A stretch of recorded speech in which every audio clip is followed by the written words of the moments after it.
Assalamualaikum, selamat datang di channel Anissa Hawarizmi. Di video kali ini kita mau bikin bolu zebra.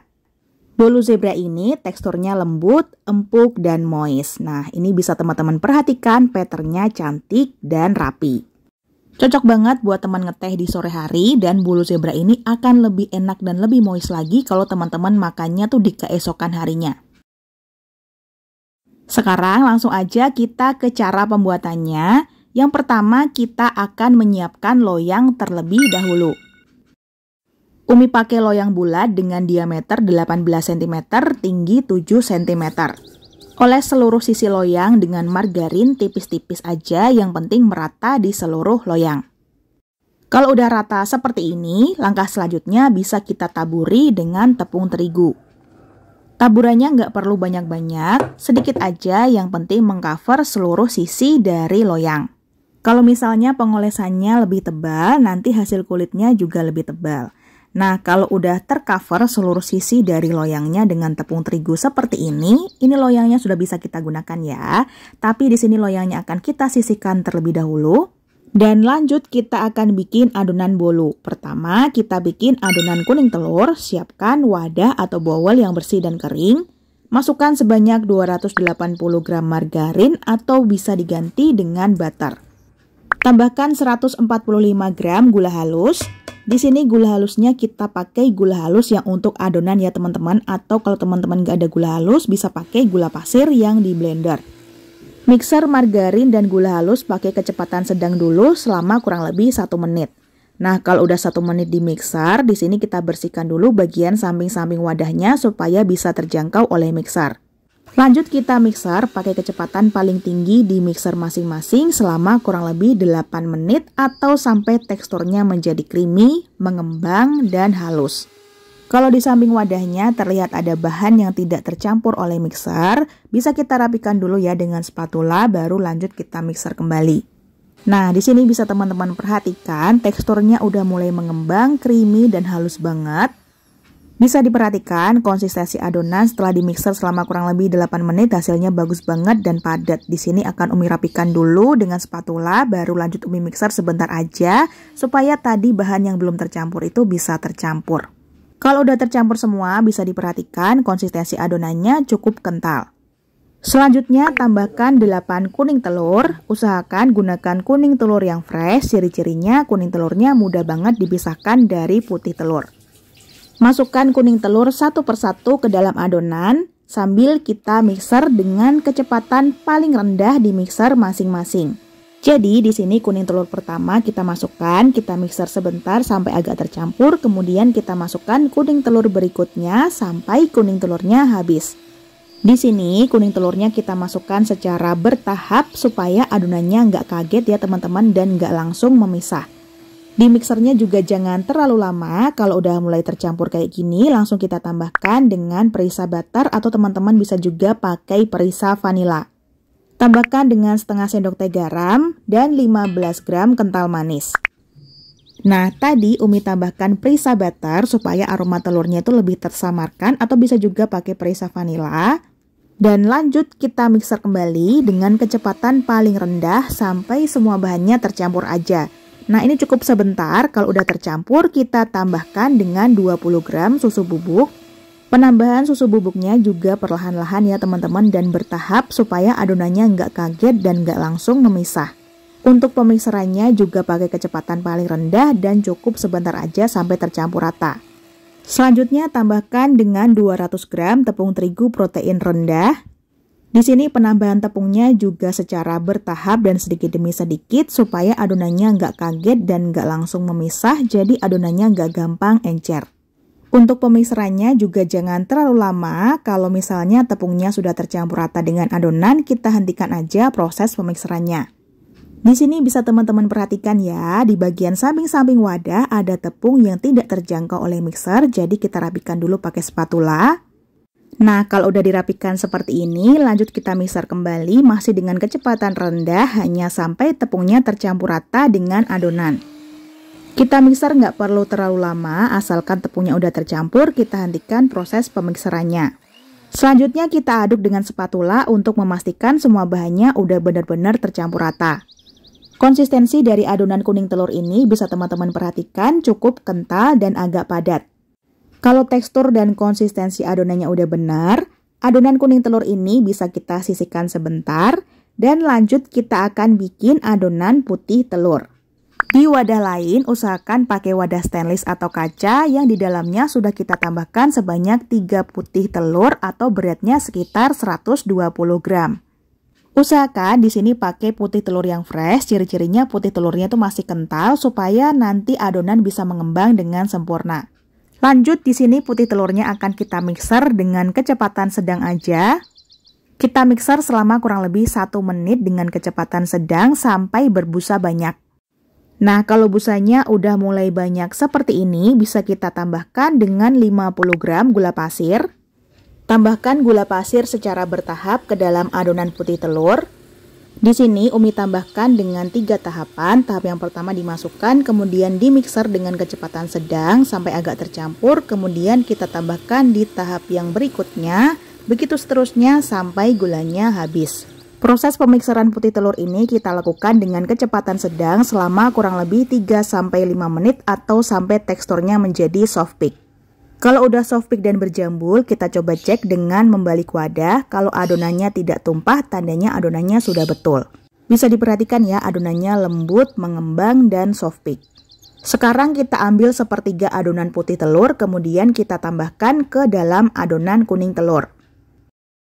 Aduk dengan whisker secara perlahan-lahan aja sampai putih telurnya tercampur dengan adonan kuning telur. Untuk pengadukannya perlahan-lahan aja supaya adonan putih telur gak gampang encer.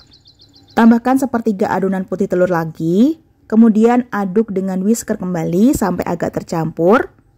Nah, kalau udah agak tercampur seperti ini, kemudian kita tambahkan di tahap yang terakhir.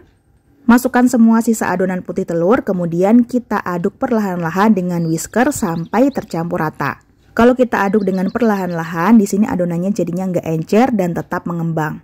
Nah, ini udah kelihatan tercampur ya teman-teman. Selanjutnya kita coba aduk dengan spatula untuk memastikan semua bahannya udah benar-benar tercampur rata. Setelah diaduk pakai spatula, biasanya di bagian dasarnya itu ada yang belum tercampur, jadi kita aduk balik aja pakai spatula sampai benar-benar rata. Konsistensi hasil air adonan bisa teman-teman perhatikan cukup kental dan berjejak. Kita bagi adonan menjadi 2 bagian. Kita ambil 380 gram adonan untuk adonan coklat. Adonan coklat ini akan kita tambahkan dengan campuran 6 gram coklat bubuk dan 2 gram bubuk hitam. Kalau teman-teman gak ada bubuk hitam bisa di skip aja ya. Nah, ini coklat bubuk dan bubuk hitamnya kita ayak supaya nggak bergerindil. Tambahkan juga dengan 1 sendok teh pasta coklat, kemudian kita aduk dengan spatula. Di sini kita aduk balik ya teman-teman sampai benar-benar tercampur rata. Nah, kalau udah diaduk sampai rata seperti ini, konsistensi dari adonannya masih tetap kental dan juga berjejak. Nah, ini adonan coklatnya udah jadi. Langkah selanjutnya kita akan menimbang adonan kuning. Jadi, tadi berat sisa adonan kuningnya itu 500 gram. Kita ambil sebanyak 150 gram. Di sini Umi timbang ya teman-teman, atau kalau mau dikira-kira sebanyak kurang lebih 3 sendok sayur. Masukkan adonan kuning ke dalam loyang yang sudah kita siapkan sebelumnya. Jadi adonan kuning ini adalah di layer yang pertama.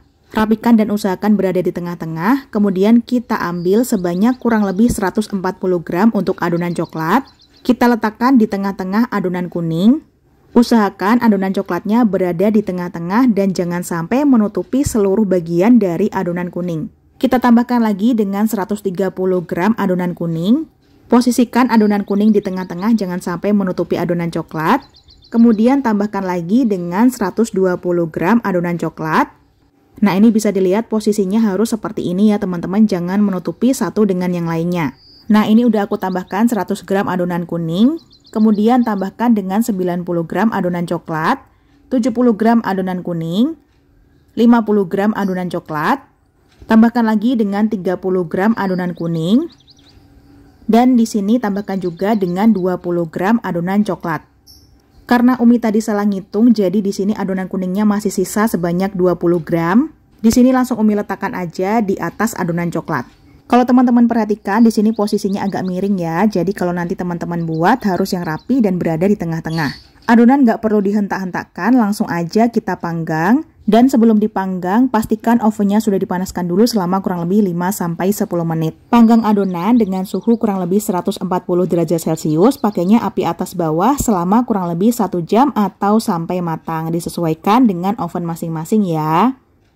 Oh ya, kalau pengen susunannya lebih rapi, tadi di layer pertama atau adonan kuningnya itu beratnya kurang lebih 170 gram ya, jangan 150 gram.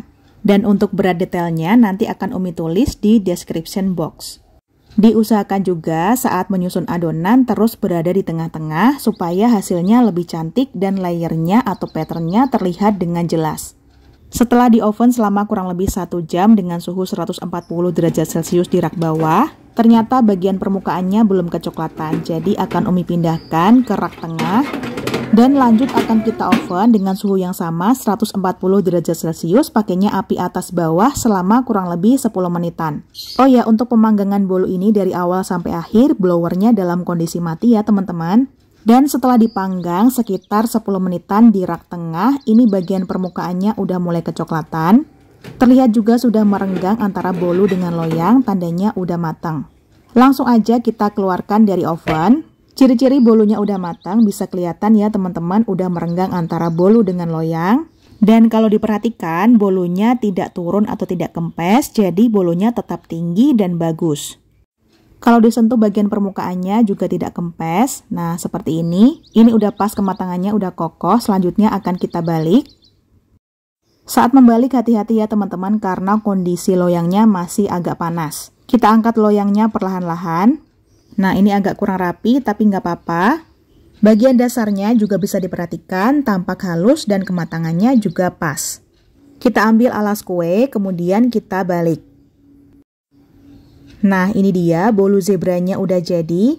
Aromanya wangi banget ya teman-teman, meskipun hanya pakai full margarin tapi teksturnya tetap lembut dan aromanya super wangi. Untuk hasilnya sendiri menurutku sudah sangat memuaskan. Kalau disentuh ini teksturnya jiggly banget, permukaannya juga mulus dan rapi. Sebelum dipotong kita tunggu dulu sampai bolunya menjadi dingin. Dan kalau udah dingin siap untuk kita potong-potong sesuai selera. Di sini Umi potong jadi 1/4 bagian dulu. Nah kalau udah dipotong kita lihat dulu pattern atau motifnya. Dan ternyata ini motifnya bagus banget.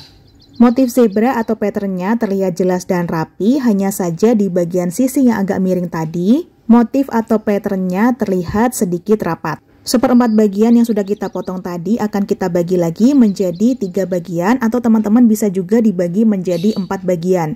Kalau dibagi menjadi 3 bagian, ini hasilnya agak tampak lebih besar. Dan untuk satu loyang atau satu resep ini bisa mendapatkan kurang lebih 12 potong dengan ukuran yang cukup besar. Bisa diperhatikan juga tekstur bagian dalamnya ini lembut, moist banget. Dan kalau ini adalah sisi yang miring tadi, jadi patternnya terlihat agak rapat dan kurang rapi. Tapi nggak apa-apa, yang penting teksturnya ini lembut banget. Pas aku cobain teksturnya beneran moist, lembut. Meskipun pakai full margarin, ini enak banget.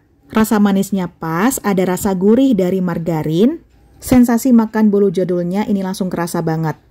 Kalau margarinnya diganti butter atau bisa dimix antara margarin dan butter, tentunya rasa dan teksturnya akan lebih enak dan lebih lembut lagi. Tapi dengan ukuran full margarin, ini rasanya udah cukup enak. Rasa dari margarinnya justru akan menonjol. Aromanya juga wangi, pokoknya ini recommended banget buat teman-teman cobain di rumah. Buat teman-teman yang belum pernah nyobain bikin bolu dengan metode butter kocok ini, wajib banget dicobain ya. Karena sensasi dan teksturnya itu bakalan berbeda banget kalau teman-teman bikin yang versi sponge cake. Kalau yang pakai metode butter kocok ini, teksturnya memang terlihat agak padat, tapi dia lembut dan moist. Lebih enak lagi kalau teman-teman sajikan bersama dengan teh hangat atau kopi. Cocok juga untuk dijual atau untuk hidangan arisan. Jujur aku suka banget sama resep ini dan recommended buat teman-teman cobain di rumah. Dan mungkin segitu dulu resep dan tutorial yang bisa Umi sampaikan, semoga bisa dipahami dan dimengerti. Terima kasih udah nonton videonya, wassalamualaikum, semoga bermanfaat. Sampai jumpa di video selanjutnya, selalu sajikan masakan yang enak dan sehat untuk keluarga tercinta. Selamat mencoba di rumah.